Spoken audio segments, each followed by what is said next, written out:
欢迎观看老爸的时光。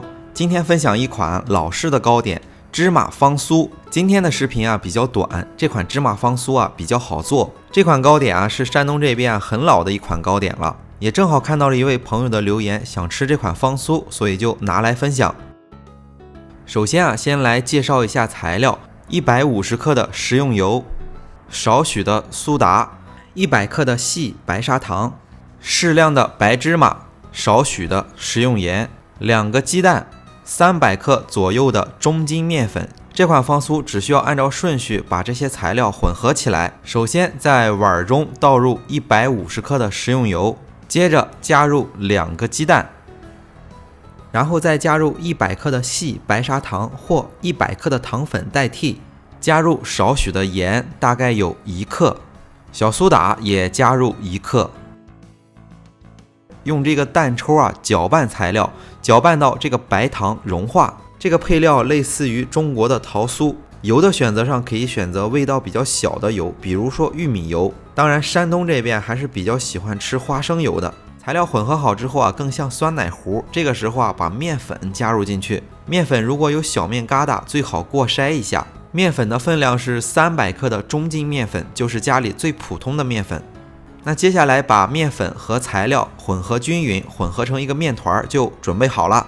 用碳酸氢铵代替小苏打做出来更酥脆，但是碳酸氢铵这种材料一般家庭里没有，听起来像是一种化学原料，其实是一种食品的添加剂，所以很多的美食视频很少有人去提及这个材料。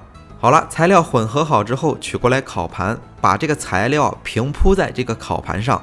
如果感觉混合出来的面团比较软不成形，可以适当的再添加一点点的面粉调和一下。平铺的厚度大概接近1公分吧。铺好之后，在表面撒上一层重重的白芝麻，白芝麻可以选择用生芝麻。那烤盘的大小呢，大概是32公分乘以26公分，一般家用烤箱32升左右的烤盘。那如果是较小的烤箱，可以适量的减少材料的比例；如果是较大的烤箱，可以适量的增加材料的比例，或者是沿着烤盘的一边给它平铺，另一边空着。为了烤出来芝麻不掉，用擀面杖在表面轻擀几下，让芝麻粘得更牢固一些。烘烤之前取来牙签扎上一些小孔，这样方便排气。那烤箱的温度设定是把上火预热到200度，下火预热到200度，放在烤箱的偏上层烤22至24分钟左右。铺了一层白芝麻不太好分辨，但是可以看到白芝麻烤得微微发黄，这个时候就烤好了。那烤好之后一定要趁热给它切成小块，然后摆盘放凉。一款特别老的老式糕点，制作起来很简单，材料也很简单，但是吃上去特别的酥脆。早晨起来也可以用热水冲泡几块当粥喝。好了，那今天的这款芝麻方酥就分享到这里。大家如果喜欢老爸做的美食，一定要帮忙关注点个赞，谢谢大家。为了方便大家去记视频中所需要的材料和时间点也备注在视频下方的备注栏。